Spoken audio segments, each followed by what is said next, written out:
नमस्कार दोस्तों, मैं राहुल आप सभी का मंथन में स्वागत करता हूं। आज हम लोग अपने रेगुलर सीरीज फटाफट 50 के अंतर्गत इंडियन पॉलिटी के कुछ प्रश्नों को देखेंगे, जिसका विषय भारत का संवैधानिक विकास है। इससे पूर्व यदि आप लोगों ने भारत का संवैधानिक विकास से संबंधित मेरे YouTube वीडियो को नहीं देखा है तो आप वहां पर जाकर के इस 3 भागों के सेशन को जरूर देख लें। आशा करता हूं कि इन तीनों वीडियो से आप लोगों को कुछ न कुछ लाभ अवश्य प्राप्त होगा।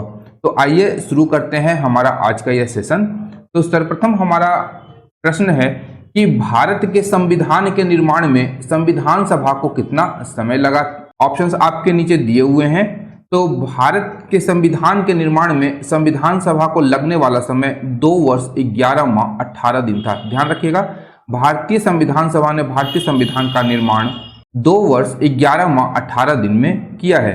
दूसरा प्रश्न है कि भारत शासन द्वारा राजकीय चिन्ह स्टेट एम्बलम कब से अंगीकृत किया गया था।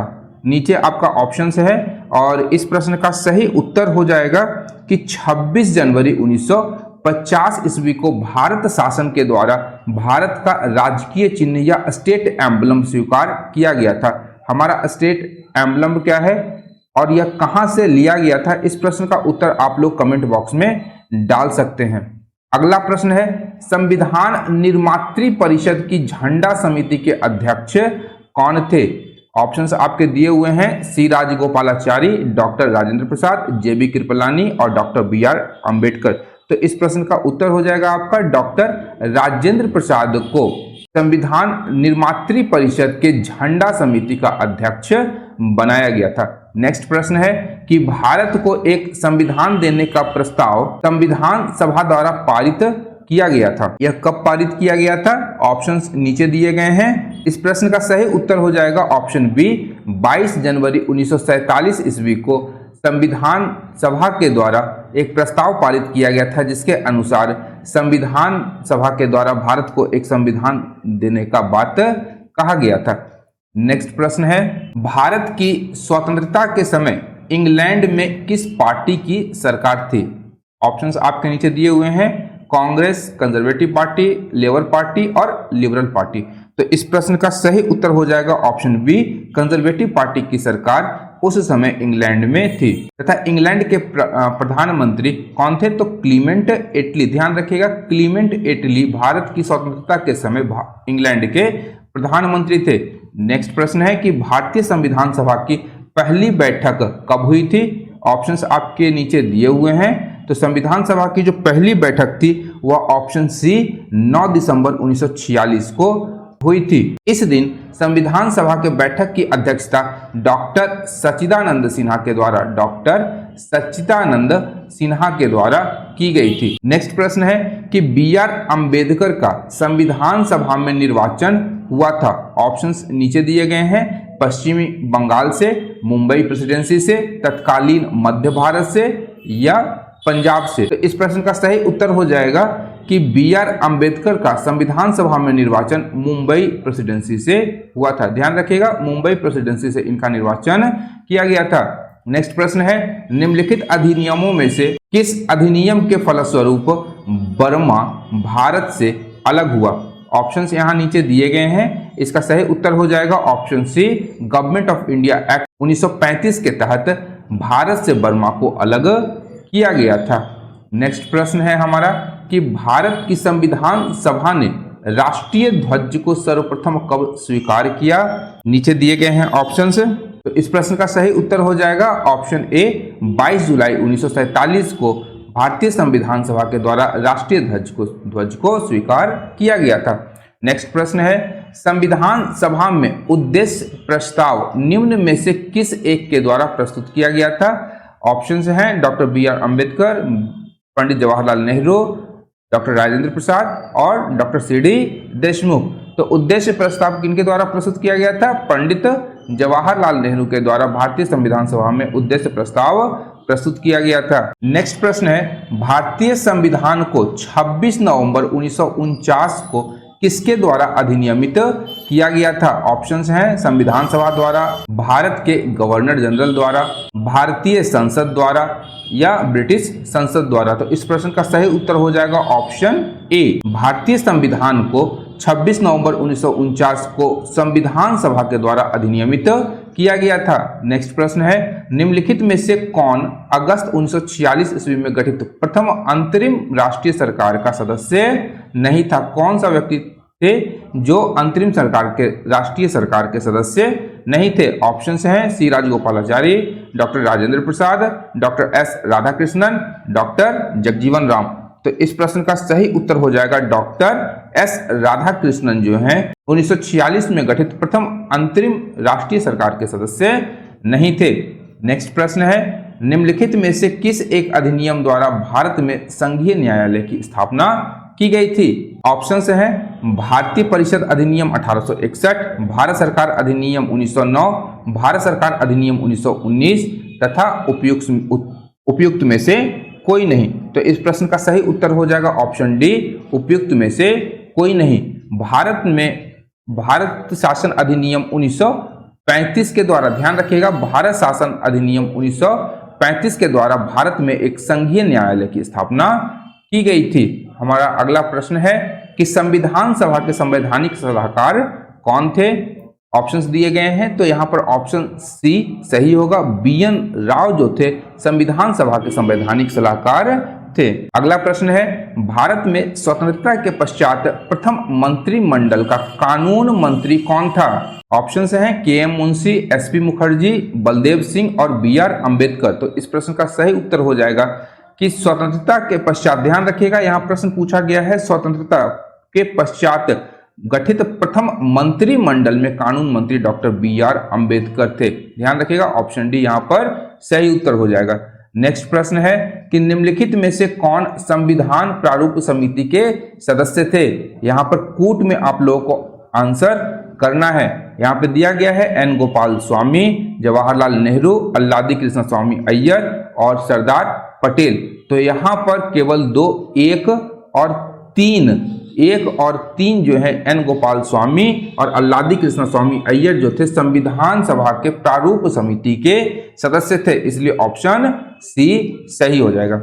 नेक्स्ट है, किसने कहा था संविधान सभा कांग्रेस थी और कांग्रेस भारत था? तो यह कथन जो है विख्यात संविधानविद ऑस्टिन का है। ऑस्टिन ने कहा था कि संविधान सभा कांग्रेस थी और कांग्रेस भारत था। नेक्स्ट प्रश्न है, भारतीय इतिहास के संदर्भ में प्रांतों से संविधान सभा के सदस्य, अब है ऑप्शंस दिया गया है, ए उन प्रांतों के लोगों द्वारा सीधे निर्वाचित हुए थे। ऑप्शन बी है भारतीय राष्ट्रीय कांग्रेस और मुस्लिम लीग द्वारा नामित हुए थे। ऑप्शन सी है प्रांतीय विधानसभाओं द्वारा निर्वाचित हुए थे। ऑप्शन डी है सरकार द्वारा संवैधानिक मामलों में उनकी विशेषज्ञता के लिए चुने गए थे। तो यहाँ ध्यान रखिएगा इस प्रश्न का सही उत्तर हो जाएगा ऑप्शन सी कि संविधान सभा के जो सदस्य थे वो प्रांतीय विधानसभाओं द्वारा निर्वाचित हुए थे। नेक्स्ट प्रश्न है, निम्नलिखित में से संविधान सभा के बारे में कौन सा गलत कथन है? तो यहाँ पर ऑप्शंस दिया गया है। पहला ऑप्शन है कि इसने बड़ी संख्या में समितियों की मदद से काम किया, उनमें से प्रारूप समिति सबसे महत्वपूर्ण थी। बी ऑप्शन है अल्पसंख्यक समुदाय जैसे ईसाई, एंग्लो इंडियन और पारसियों को भी पर्याप्त प्रतिनिधित्व दिया गया था। ऑप्शन सी है इसका निर्वाचन सार्वभौम वयस्क मताधिकार के आधार पर किया गया। ऑप्शन डी इसकी चुनाव प्रक्रिया 1935 के अधिनियम के 6ठी अनुसूची पर आधारित थी। कर, संपत्ति और शैक्षणिक योग्यता के कारण मताधिकार सीमित था। तो इस प्रश्न का सही उत्तर हो जाएगा ऑप्शन सी, इसका निर्वाचन सार्वभौम वयस्क मताधिकार के आधार पर किया गया था। ध्यान रखिएगा कि संविधान सभा के सदस्यों का जो चयन किया गया था या निर्वाचन किया गया था वह प्रांतों के विधानसभाओं के द्वारा किया गया था। नेक्स्ट है कि रेडक्लिफ समिति किस लिए नियुक्त की गई थी? तो ऑप्शन यहाँ पे दिए गए हैं, भारत में अल्पसंख्यकों की समस्या को सुलझाने के लिए। ऑप्शन बी है स्वतंत्रता विधेयक को कार्य रूप में परिणत करने के लिए। ऑप्शन सी भारत और पाकिस्तान के मध्य सीमाओं को निर्धारित करने के लिए और ऑप्शन डी है पूर्वी बंगाल के दंगों की जांच करने के लिए। तो यहाँ इस प्रश्न का सही उत्तर हो जाएगा ऑप्शन सी। रेडक्लिफ समिति की जो नियुक्ति की गई थी वह भारत और पाकिस्तान के मध्य सीमाओं के निर्धारण के लिए की गई थी। नेक्स्ट प्रश्न है, भारतीय संविधान सभा में कुल कितनी महिलाएं शामिल थीं? तो ऑप्शंस यहाँ पे आपके दिए गए हैं। तो कुल कितनी महिलाएं थी? ऑप्शन ए 15 महिलाएं भारतीय संविधान सभा की सदस्य थीं। अगला प्रश्न है, संविधान सभा में भारतीय संविधान का तृतीय वाचन या तीसरा पाठन कब प्रारंभ हुआ था?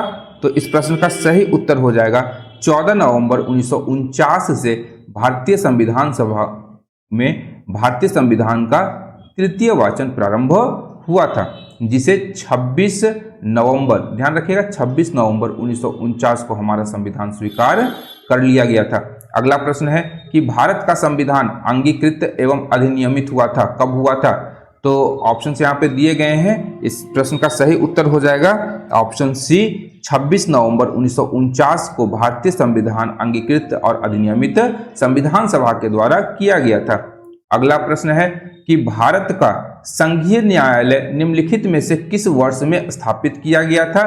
यहाँ पे ऑप्शन आपको दिए गए हैं और इस प्रश्न का सही उत्तर हो जाएगा 1937 में। 1937 में भारत के संघीय न्यायालय की स्थापना की गई थी, जिसे हम लोग वर्तमान में सर्वोच्च न्यायालय के नाम से जानते हैं। और इसकी जो स्थापना की गई थी यह भारत शासन अधिनियम 1935 के प्रावधानों के अनुसार किया गया था। अगला प्रश्न है कि बी.आर. अम्बेडकर और महात्मा गांधी के मध्य सन 1932 में हस्ताक्षरित पूना समझौते में प्रावधान था। ऑप्शन हैं भारत के लिए डोमिनियन स्थिति बनाए जाने का, बी है मुसलमानों के लिए पृथक निर्वाचन क्षेत्र, सी है हरिजनों के लिए पृथक निर्वाचन क्षेत्र और डी है हरिजनों के लिए आरक्षण सहित संयुक्त निर्वाचन क्षेत्र। तो इस प्रश्न का सही उत्तर हो जाएगा ऑप्शन डी, हरिजनों के लिए आरक्षण सहित संयुक्त निर्वाचन क्षेत्र का प्रावधान पूना समझौते में किया गया था, जिस पर हस्ताक्षर गांधी जी और अंबेडकर के द्वारा किया गया था। अगला प्रश्न है कि वह कौन सा अधिनियम था जिसने भारत में सत्ता ब्रिटिश ईस्ट इंडिया कंपनी से ब्रिटिश क्राउन में स्थानांतरित की थी? तो इस प्रश्न का सही उत्तर हो जाएगा ऑप्शन डी, भारत सरकार अधिनियम 1858 के द्वारा भारत में जो सत्ता थी वह ब्रिटिश ईस्ट इंडिया कंपनी से लेकर सीधा ब्रिटिश क्राउन को सौंप दी गई थी, क्योंकि 1857 की क्रांति के उपरांत यह प्रावधान किया गया था और भारत की जो सत्ता थी वह सीधे ब्रिटिश ताज को सौंपी गई थी, जो वायसराय के माध्यम से भारत का प्रशासन चलाती थी। अगला प्रश्न है, निम्नलिखित में से किस अधिनियम द्वारा भारत के गवर्नर जनरल को अध्यादेश जारी करने की शक्ति प्रदान की गई थी? तो यहाँ पर सही उत्तर हो जाएगा ऑप्शन बी, भारतीय परिषद अधिनियम 1861 के द्वारा गवर्नर जनरल को अध्यादेश जारी करने की शक्ति प्रदान की गई थी। अध्यादेश ऑर्डिनेंस, ध्यान रखिएगा, ऑर्डिनेंस जारी करने का जो शक्ति थी वह किसके द्वारा दिया गया था? 1861 में। तत्कालीन जो वायसराय थे भारत के वो कौन थे? तो लॉर्ड कैनिंग को सर्वप्रथम यह शक्ति प्राप्त हुई थी। नेक्स्ट है कि सूची 1 और सूची 2 दिया हुआ है, इन दोनों को सुमेलित करना है और कूट में उत्तर देना है। तो सूची 1 और सूची 2 को यदि हम लोग मिलाते हैं, जिसे आप लोग देख रहे हैं, तो सर्वप्रथम है प्रत्यक्ष कार्रवाई दिवस मोहम्मद अली जिन्ना, अगस्त संकल्प महात्मा गांधी, अगस्त प्रस्ताव लॉर्ड लिलिथगो और अगस्त घोषणा लॉर्ड मॉन्टेग्यू के द्वारा की गई थी। तो यहाँ पर हम लोग देखते हैं तो ऑप्शन कौन सा सही है? ऑप्शन ए यहाँ पर सही हो जाएगा। तो इस प्रकार इस प्रश्न का सही उत्तर ऑप्शन ए होगा। नेक्स्ट प्रश्न है, रेगुलेटिंग एक्ट पारित किया गया, कब किया गया? तो ऑप्शन ए हो जाएगा सही, 1773 ईस्वी में। 1773 ईस्वी में रेगुलेटिंग एक्ट को पारित किया गया था। उस समय भारत के गवर्नर कौन थे? बंगाल के जो गवर्नर थे या बंगाल के गवर्नर जनरल कौन थे? तो वॉरेन हेस्टिंग उस समय बंगाल के गवर्नर जनरल थे। नेक्स्ट है, भारत के गवर्नर जनरल को किस एक्ट के द्वारा अपनी समिति के निर्णय को अस्वीकार करने का अधिकार मिला था? इस प्रश्न का सही उत्तर हो जाएगा ऑप्शन सी, 1786 का अमेंडमेंट एक्ट, जिसके द्वारा भारत में गवर्नर जनरल को अपनी परिषद की या अपनी समिति के निर्णय को अस्वीकार करने का अधिकार दिया गया था। नेक्स्ट प्रश्न है कि महारानी विक्टोरिया को भारत की साम्राज्ञी नियुक्त किया गया? कब नियुक्त किया गया है? तो 1885, बी 1875, सी 1876 और डी 1858 ईस्वी। तो इस प्रश्न का सही उत्तर हो जाएगा ऑप्शन सी 1876 ईस्वी में। 1876 ईस्वी में महारानी विक्टोरिया को भारत की साम्राज्ञी घोषित किया गया था। और डेट कब था? तो 28 अप्रैल, ध्यान रखिएगा 28 अप्रैल 1876 को शाही उपाधि अधिनियम के द्वारा महारानी विक्टोरिया को क्या किया गया? भारत की साम्राज्ञी घोषित किया गया था। नेक्स्ट प्रश्न है कि साम्राज्ञी विक्टोरिया ने 1858 की घोषणा में भारतीयों को बहुत सी चीजें दिए जाने का आश्वासन दिया था। निम्न आश्वासनों में से कौन सा ब्रिटिश शासन ने पूरा किया था? तो यहाँ पर जो पूरा करने का जो प्रावधान था वह केवल एक था, ऑप्शन बी कि देसी रजवाड़ों की यथास्थिति बनाए रखी जाएगी।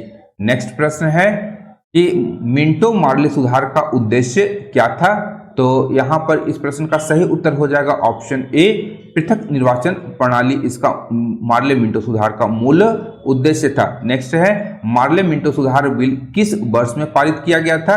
तो इसे पारित वर्ष 1909 ईस्वी में किया गया था। ऑप्शन बी यहाँ पर सही उत्तर हो जाएगा। नेक्स्ट प्रश्न है मुसलमानों के लिए अतिरिक्त निर्वाचक मंडल प्रारंभ में किसके द्वारा लाया गया था?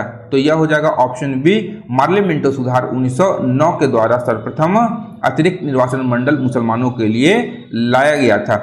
नेक्स्ट प्रश्न है कि 1909 के इंडियन काउंसिल एक्ट में किस बात की व्यवस्था की गई थी?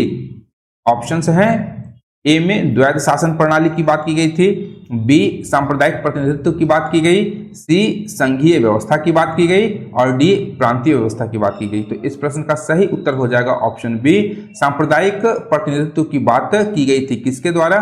तो 1909 के इंडियन काउंसिल एक्ट, जिसे हम लोग मार्ले मिंटो सुधार के नाम से भी जानते हैं। नेक्स्ट है मॉन्टेग्यू चेम्सफोर्ड सुधार में प्रावधानों का सार था, संपूर्ण प्रावधानों का सार क्या था? तो राज्यों की स्वायत्तता, ऑप्शन बी प्रांतों में दोहरा शासन, ऑप्शन सी हिंदू मुस्लिम हेतु अलग अलग निर्वाचन व्यवस्था, ऑप्शन डी राज्यपालों को वीटो शक्ति। तो इस प्रश्न का सही उत्तर हो जाएगा प्रांतों में दोहरा शासन। ऑप्शन बी जो होगा मॉन्टेग्यू चेम्सफोर्ड सुधार के अनुसार प्रांतों में दोहरा शासन प्रणाली को लागू किया गया था। नेक्स्ट है 1946 का कैबिनेट मिशन 3 मंत्रियों से गठित था, निम्नलिखित में से कौन इसका सदस्य नहीं था? ऑप्शन से है Lord Pethick Lawrence, A B Alexander, sir Stafford Cripps और option D Lord emery.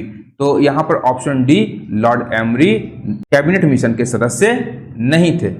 Next प्रश्न है कि कैबिनेट मिशन योजना के विषय में निम्नलिखित में से कौन सा सही नहीं है? ऑप्शन ए है प्रांतीय समूहीकरण, ऑप्शन बी भारतीय सदस्यों वाला अंतरिम मंत्रिमंडल, ऑप्शन सी पाकिस्तान की स्वीकृति, ऑप्शन डी संविधान निर्माण का अधिकार। तो इस प्रश्न का सही उत्तर हो जाएगा ऑप्शन सी पाकिस्तान की स्वीकृति। यहाँ उल्लेखनीय तथ्य है कि पाकिस्तान की स्वीकृति केवल एक बार माउंटबेटन योजना में ब्रिटेन के द्वारा स्वीकार की गई है। बाकी कभी भी ब्रिटिश मंत्रिमंडल या किसी भी योजना के द्वारा पाकिस्तान की स्वीकृति नहीं प्रदान की गई है। अगला प्रश्न है भारत का संविधान लागू होने तक स्वतंत्रता के पश्चात इसका शासन किसके अंतर्गत चलाया गया? तो भारत का जो शासन था वह ऑप्शन सी 1935 के भारत सरकार अधिनियम के अनुसार चलाया गया था। अगला प्रश्न है कि भारतीयों को वर्ष 1947 में सार्वभौम सत्ता सौंपने की योजना निम्न में से किस नाम से जानी जाती है? तो यह नाम क्या था? ऑप्शन सी माउंटबेटन योजना। माउंटबेटन योजना तत्कालीन भारत के गवर्नर जनरल लॉर्ड माउंटबेटन के द्वारा प्रस्तुत की गई थी, जिसमें पहली बार भारत एवं पाकिस्तान 2 अलग अलग राज्यों की बात की गई थी। इसके अतिरिक्त माउंटबेटन ने इस योजना को 3 जून को प्रस्तुत किया गया था, इसलिए इसे जून योजना या माउंटबेटन के निकनेम डिकी बर्ड प्लान, ध्यान रखिएगा डिकी बर्ड माउंटबेटन का निकनेम था, इसलिए इसे डिकी बर्ड प्लान के नाम से भी जाना जाता है। नेक्स्ट है कि कौन सुमेलित नहीं है? ऑप्शन ए है मार्ले मिंटो सुधार, सांप्रदायिक प्रतिनिधित्व, ऑप्शन बी भारत सरकार अधिनियम 1935 स्वशासन, ऑप्शन सी कैबिनेट मिशन, संविधान सभा का गठन, ऑप्शन डी साइमन कमीशन और भारत का विभाजन। तो इस प्रश्न का सही उत्तर हो जाएगा option D Simon commission, Bharat विभाजन माउंटबेटन योजना के द्वारा किया गया था। नेक्स्ट प्रश्न है, अखिल भारतीय महासंघ स्थापित करने का प्रावधान शामिल किया गया था कब? तो ऑप्शन यहाँ पे है, तो इन ऑप्शंस में से ऑप्शन ए भारत सरकार अधिनियम 1935 सही हो जाएगा। अगला प्रश्न है, निम्नलिखित में से किस अधिनियम ने केंद्र में द्वैध शासन प्रणाली को स्थापित किया था? तो इस प्रश्न का भी सही उत्तर ऑप्शन ए भारत शासन अधिनियम 1935 हो जाएगा। अगला प्रश्न है, संघीय प्रणाली का पहला प्रयास भारत सरकार अधिनियम किसके द्वारा किया गया? तो ऑप्शन सी 1935 के द्वारा किया गया था। नेक्स्ट प्रश्न है कि किस अधिनियम की प्रमुख विशेषता प्रांतीय स्वायत्तता थी? तो इस प्रश्न का सही उत्तर हो जाएगा भारत शासन अधिनियम 1935 के द्वारा केंद्र में द्वैध शासन की स्थापना तथा प्रांतों में प्रांतीय स्वायत्तता प्रदान करने की बात कही गई थी। नेक्स्ट है, भारत में सचिव का पद किसके द्वारा निर्मित किया गया था? ऑप्शंस हैं, ऑप्शन ए पार्लियामेंट्री सुधार 1909, ऑप्शन बी भारत सरकार अधिनियम 1858, ऑप्शन सी भारतीय परिषद अधिनियम 1861 और डी मॉन्टेग्यू चेम्सफोर्ड सुधार। तो इस प्रश्न का सही उत्तर हो जाएगा ऑप्शन बी भारत सरकार अधिनियम 1858 के तहत भारत में सचिव का पद निर्मित किया गया था जो इंग्लैंड में स्थापित था। नेक्स्ट प्रश्न है, किस भारत सरकार अधिनियम के तहत पहली बार विधायिका में कुछ निर्वाचित प्रतिनिधित्व की मंजूरी दी गई थी? तो यह मंजूरी कब दी गई थी? ऑप्शन बी भारत सरकार अधिनियम 1909 के द्वारा। नेक्स्ट है, अगला प्रश्न है कि भारत शासन अधिनियम 1935 द्वारा स्थापित संघ में अवशिष्ट शक्तियां किसे दी गई थी? ऑप्शंस दिए गए हैं, संघीय विधानमंडल को, गवर्नर जनरल को, प्रांतीय विधानमंडल को और प्रांतीय राज्यपालों को। तो भारत शासन अधिनियम 1935 के द्वारा संघ में अवशिष्ट शक्तियां जो है वह गवर्नर जनरल को दी गई थी। अगला प्रश्न है, किस अधिनियम को मॉन्टेग्यू चेम्सफोर्ड सुधार के नाम से जाना जाता है? तो यहाँ पे ऑप्शन दिए गए हैं, ऑप्शन बी यहाँ पर सही हो जाएगा, भारत शासन अधिनियम 1919 को मॉन्टेग्यू चेम्सफोर्ड सुधारों के नाम से भी जाना जाता है। आज का हमारा फटाफट 50 का सेशन यहीं पे समाप्त होता है। उम्मीद करता हूँ कि आप लोगों को यहाँ से कुछ नए प्रश्नों को जानने और समझने का मौका मिला होगा। यदि आपको मेरा यह प्रयास पसंद आ रहा है तो आप मेरे इस चैनल को लाइक, शेयर तथा सब्सक्राइब करना बिल्कुल भी न भूलें, क्योंकि मैं इस प्रकार के वीडियोज लाता रहता हूँ। अंत तक देखने के लिए धन्यवाद। देखते रहिए मंथन।